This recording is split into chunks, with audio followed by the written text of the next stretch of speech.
সর্বশেষ যে মানুষটাকে আল্লাহ জান্নাত দিবে, এরপরে কোনো মানুষকে আল্লাহর জান্নাত দিবে না, ওই মানুষটাই হবে সর্বশেষ জান্নাতি।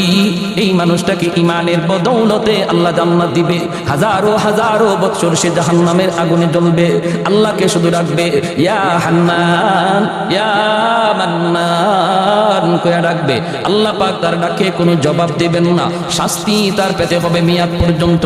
মেয়াদ শেষ হওয়ার পর আল্লাহ জিব্রাইলকে বলবেন, জিব্রাইল জাহান্নামের ভিতরে যায় একটু ঢুকো, যা দেখো কে আমি আল্লাহকে এইভাবে ডাকতেছে। জিব্রাইল আমিন তিনি জাহান্নামের ভিতরে যায় ঢুকবেন। মুসনাদে আহমদ হাদিসের কিতাবের মধ্যে হাদিস কানা এনেছেন, পরিভাষায় হাদিসের পরিভাষায় এই হাদিসের নাম হাদিসে মুসালসাল বিদ্যা। ভাইয়েরা বন্ধুরা, জিব্রাইল আমিন জাহান্নামের ভিতরে যায় ঢুকলেন। জাহান্নাম তালাশ করে জিব্রাইল ওই মানুষটারে পায় না, পায় না। আওয়াজ জিব্রাইল শুনতে পান কিন্তু মানুষ তিনি পান না। আল্লাহকে ডাক দিয়া বলি, মালিক আওয়াজ তো আমিও পাই, ডাকতেছে তোমাকে ইয়া হান্নান ইয়া মান্নান ইয়া হান্নান ইয়া মান্নান কয়ে ডাকতেছে। আল্লাহ বলে, জিব্রাইল তুমি পাও না? কয় না গো মালিক, পাই না। আল্লাহ বলবেন, জিব্রাইল বের হয়ে আসো, বের হয়ে আসো। জিব্রাইল আমিন বের হয়ে আসার পর মালিক তার কুদরতি হাত মোবারক জাহান্নামের ভিতরে নিজেই ঢুকায়া দিবেন। একটা মানুষ হাজার হাজার কোটি কোটি বছর জাহান্নামের আগুনে জ্বলার কারণে এই মানুষটা আর মানুষের কোনো আকৃতি নাই, নাক মুখ চোখ তার চেনা যায় না, কয়লার টুকরার মতো হয়ে গেছে রে। জাহান্নামের আগুনে জ্বলতে জ্বলতে কয়লার টুকরার মতো হয়ে গেছে। আল্লাহ পাক রব্বুল আলামিন কুদরতি হাতের মধ্যে তারে উঠাবেন। উঠে আল্লাহ পাক বলবেন, বান্দারে কেন আমাকে তুমি ডাকতেছো? জাহান্নাম তো আমাকে ডাকার জায়গা নয়, আমাকে ডাকার জায়গা ছিল দুনিয়ার জগৎ। দুনিয়াতে একবার যদি আমাকে ডাক দিতে ৭০ বার আমি জবাব দিতাম। যেরকম সুবহানাল্লাহ। তাহলে বলুন তো, আমল করার জায়গা মরার পরেই না মরার আগে? এ ভাই খেয়াল করে শোনা, আল্লাহ পাক রব্বুল আলামিন বলবে, বান্দা কেন ডাকো একটু বলো।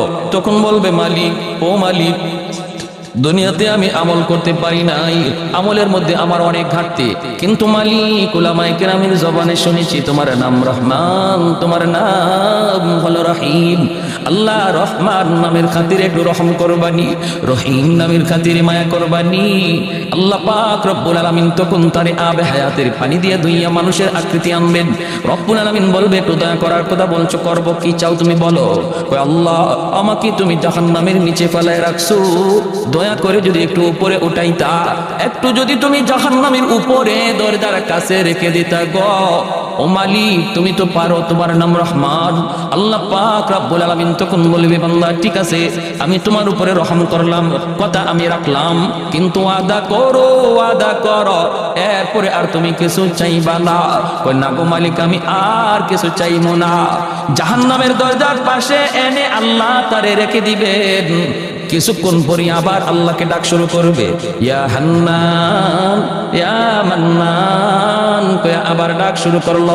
বান্দা কি হয়েছে, আবার কেন ডাক দিয়েছো? কইব মালিক আমাকে যেই জায়গায় তুমি রেখে দিয়েছো এই জায়গাটা জাহান্নামের দরজার পাশ। আল্লাহ তুমি আমারে যেইখানে রাখছো এটা জাহান্নামের দরজার পাশ। এই জায়গাটা যেমন দরজার পাশ, ওই জায়গাটাও দরজার পাশ। আল্লাহ তুমি যদি আমাকে দয়া করে এই পাশে না রেখে ওই পাশে রেখে দিতা।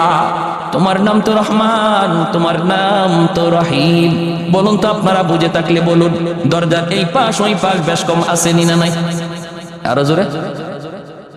এই পাশ হলো জাহান্নামের ভিতর, আর সে এখন যে পাশে যাইতে চায় এটা জাহান্নামের বাহির। সেই কথা কয় না আল্লাহ আমারে জাহান্নামের বাহিরে দিয়া দাও, এই কথা কয় না, না কয়ে বুদ্ধি করে কয় আল্লাহ আমারে যেখানে রাখছো এটা তো দরজার পাশ, তো এই পাশে না রেখে আমার ওই পাশে রেখে দাও। আল্লাহ পাক রব্বুল আলামিন তখন বলবে, বান্দা তুই না ওয়াদা করেছিলি আর কিছু চাইবি না? কয় মালিক আমি তোমার দয়ার কাঙ্গাল, আমি তোমার মায়ার কাঙ্গাল। আল্লাহ তুমি তো দয়া করলে কারো কাছে তোমার জবাব দেওয়া লাগবে না। রব্বুল আলামিন তখন বলবে, বান্দারে ঠিক আছে তোর কথা আমি রাখলাম, দরজার ওই পাশেই রেখে দিলাম, কিন্তু ওই পাশটা তো জাহান্নামের বাহির। বুদ্ধি করে তুই কথা বলছ নে, আমি তোর কথা রাখলাম, কিন্তু ওয়াদা কর এরপরে আর কিছু চাইবা না। এরপরে আর কিছু? কয় মালিক ওয়াদা করলাম কিছুই চাইবো না, কিছুই চাইবো না। আল্লাহ পাকের কাছে দ্বিতীয়বার ওয়াদা করলো। আল্লাহ তার জাহান্নামের বাহিরে এনে রেখে দিলেন। কিছু দূর যাবার, কিছুক্ষণ যাবার পরই সে তাকায়া দেখে, ওই যে দেখা যায় জান্নাতের গেট। জান্নাতের গেটটা তার নজরে পড়লো। জান্নাতুল ফেরদাউস, জান্নাতুল নাঈম, জান্নাতুল মাওয়া। জান্নাতের গেটটা দেখে আবার ডাক শুরু করে দিছে, মালিক। আল্লাহ পাক তখন কইব, বান্দারে কেন আবার ডাক দিলি? কয়, মালিক আমারে তুমি যেই জায়গায় রাখছো এই জায়গাটা জাহান্নামের ভিতরেও না, জান্নাতের ভিতরেও না।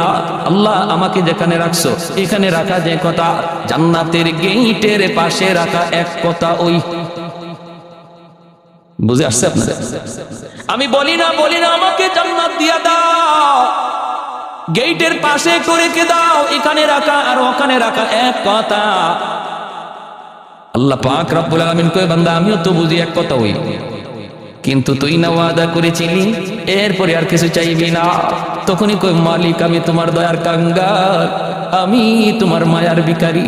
আল্লাহ বলেন, বান্দা নে, এই কথাও আমি রাখলাম, তোর জান্নাতের গেটের পাশেই রাখলাম, তবে ওয়াদা কর এরপরে আর কিছু চাইবি না। কই, মালিক আর কি চাওয়ার আছে, এত দূর পর্যন্ত আইছি, এটাই শুকরিয়া, এর বেশি আর কেমনে চাইবো, আমার পুঞ্জি নাই, আমার তো মূলধন নাই। আল্লাহ বললেন, ঠিক আছে, ইয়াদ রাখিস।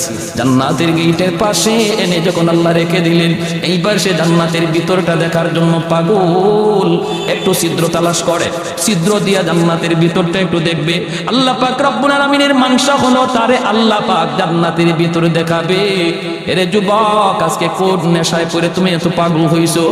কোন পাগলে তোমারে পাইছে? কোন শান্তির আশায় তুমি দৌড়াইতেছো? কোন মজা পাইয়া বেঈমানদের ষড়যন্ত্রে পা দিয়ে দিছো?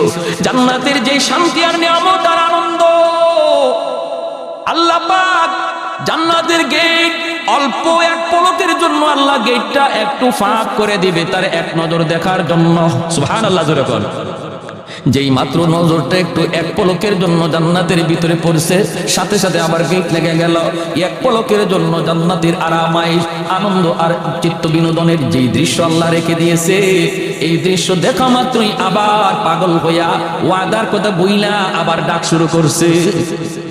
আল্লাহ আবার বলবে, বান্দা আবার কেন ডাক দিলি? তখনই কয়, আল্লাহ আমারে কি দেখাইছো তুমি? এতদিন দেখি নাই, ভালোই তো ছিলাম, দেখে তো পাগল হয়ে গেলাম। আল্লাহ কি রাখছো তুমি জান্নাতের ভিতরে? আদাতুল ইবাদিয়াস সালিহিন মা লা আইনুন রাআত ওয়ালা উযুনুন সামিআত ওয়ালা খাতারা আলা কলবি বাশার। আল্লাহ নিজে বলেন, জান্নাতের ভিতরে এমন আরাম আয়েশ আমি আল্লাহ রেখে দিয়েছি, তোমাদের চোখ কোনোদিন এমন আরামায়েশ দেখে নাই, কান কোনোদিন এমন আনন্দ আরামায়েশের কথা শুনে নাই, এমনকি তোমাদের অন্তর কোনোদিন কল্পনাও করতে পারে নাই। এত আনন্দ, এত আরাম আমি জান্নাতে রেখে দিয়েছি রে বান্দা। ভাইয়েরা, বন্ধুরা, এই দৃশ্যটা দেখা মাত্রই সে পাগল হয়ে আবার ডাক দিবে। আল্লাহ পাক রব্বুল আলামিন বলবে, বান্দা কি হয়েছে বল? কয়, মালিক আমার এক নজর দেখে তৃপ্তি মিটে নাই, আল্লাহ আমাকে তুমি একটু ভালো করে দেখার সুযোগ দিবানি। আমি শুধু জান্নাতের ভিতরে ঢুকবো দেখার জন্য, দেখি আবার দৌড় দিয়া বের হয়ে আসবো।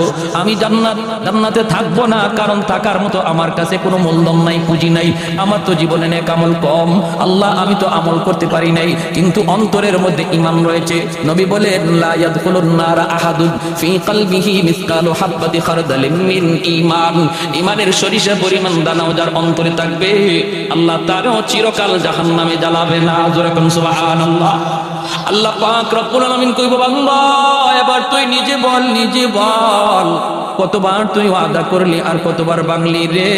তখনও কইব, মালিক আমি তোমার দয়ার কাঙ্গাল, আমি তোমার মায়ার কাঙ্গাল। আল্লাহ পাক তখনও তার উপর দয়া করবে। কেন দয়া করবে না? কারণ আল্লাহর মানসাই হলো তারে জান্নাত দেওয়া, সর্বশেষ জান্নাতি। এরপরে কোন লোককে আল্লাহ আর জান্নাতে দিবে না, সেই সর্বশেষ জান্নাতের দরজা আল্লাহ সিলগানা মারবে, আর কোন মানুষ জান্নাতে ঢুকতে পারবে না। এই মানুষটারে আল্লাহ বলবে, যা দিলাম তোরে জান্নাত দেখার, কিন্তু সময় কত দূর, আল্লাহ ঢুকমু আর বের হয়ে আসবে।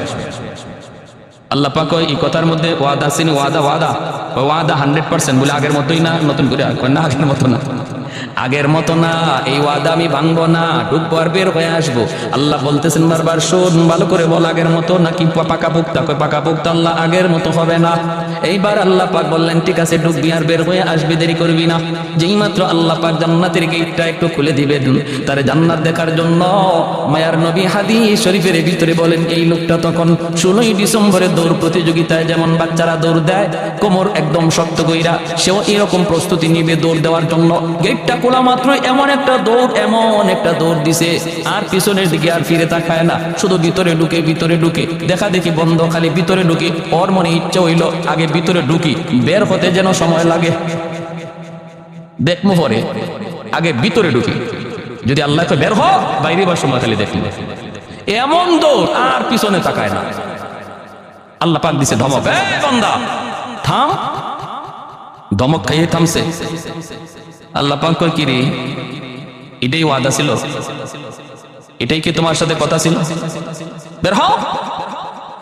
যখনই আল্লাহ বলছে বের হও, তখনই মাথাটা নিচের দিকে দিয়া অনুতপ্ত হইয়া অনুশোচনার সাথে কই মালিক তুমি আমাকে বুঝি জান্নাত থেকে বের করে দিবে? আল্লাহ পাক কয় আমি কেন বের করব, তুই তো নিজেই বললি জান্নাতে ঢুকবি আর বের হয়ে আসবি। কোন মালিক তুমি যদি আমাকে জান্নাত থেকে বের করে দাও গো, তাহলে তোমার ওয়াদা ভাঙা হবে। আল্লাহ রে কয়, কথা বুঝছেন? আমারে যদি এখন তুমি জান্নাত থেকে বের করে দেও তোমার ওয়াদা ভাঙা হবে। আল্লাহ পাক কইলি কি তুই, আমি তোর সাথে কখন ওয়াদা করলাম? এতক্ষণ পর্যন্ত শুধু ওয়াদা করলি তুই আর ভাঙলেও তুই, এখন আমি তোর সাথে কখন ওয়াদা করলাম? কয় মালিক আমার সাথে ওয়াদা করো নাই, কিন্তু মুমিনদের সাথে কোরআনে ওয়াদা করেছো।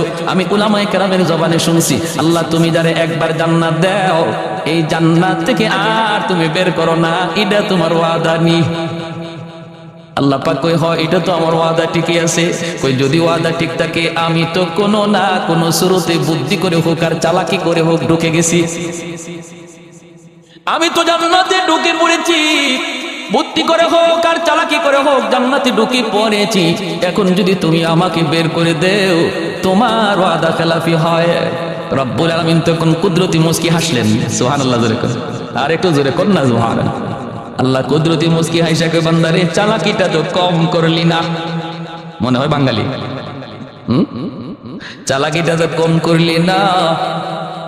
হ্যাঁ, সব খবর না রাখলেও এক খবর রাখছো, আমার ওয়াদার খবর, ঠিক না? ঠিক আছে, তুমি যা শুনেছো ঠিক শুনেছো, ঠিক শুনেছো। ওই জায়গাটার মধ্যে আল্লাহ হাসছেন। জিব্রাইল আমিন যখন নবীরে এই হাদিস শোনাইতেছেন, তো আল্লাহ নবী এখানে হেরি চালাকি শুনে আল্লাহ নবী হাসে দিছেন, জিব্রাইল আমিন হাসে দিছেন। আল্লাহ নবী জিজ্ঞেস করতেছে, নবী সাহাবীদেরকে শোনাইতেছেন, সাহাবায়ে কেরাম এখানে হাসে দিছেন। সাহাবায়ে কেরাম আল্লাহ নবীরে জিজ্ঞেস করে নবীকে হাসলেন কেন? নবী কয় আমি হাসছি কেন এটা কি বলবো? জিব্রাইল আমারে শোনায় আর হাসে। জিব্রাইল হাসছে, আমি জিব্রাইলকে জিজ্ঞেস করেছিলাম ভাই জিব্রাইল আপনি হাসলেন কেন? জিব্রাইল কয় নবীকে আমি হাসবো না, আল্লাহ নিজেই হাসে দিছে। এর কথা শুনে আল্লাহ নিজেই হাসে দিছে। এজন্য এই হাদিস আমাদেরকে আমাদের উস্তাদরা পড়াইছেন, আমিও আপনাদেরকে শোনাইলাম। এই জায়গাতে আইসা সবারই একটু মুস্কি হাসি বের হয়, আর এই হাসিটা এমন এক সুন্নত, সাহাবায়ে কেরামের সুন্নত, নবীর সুন্নত, জিব্রাইলের সুন্নত, আল্লাহর সুন্নত। সুবহানাল্লাহ।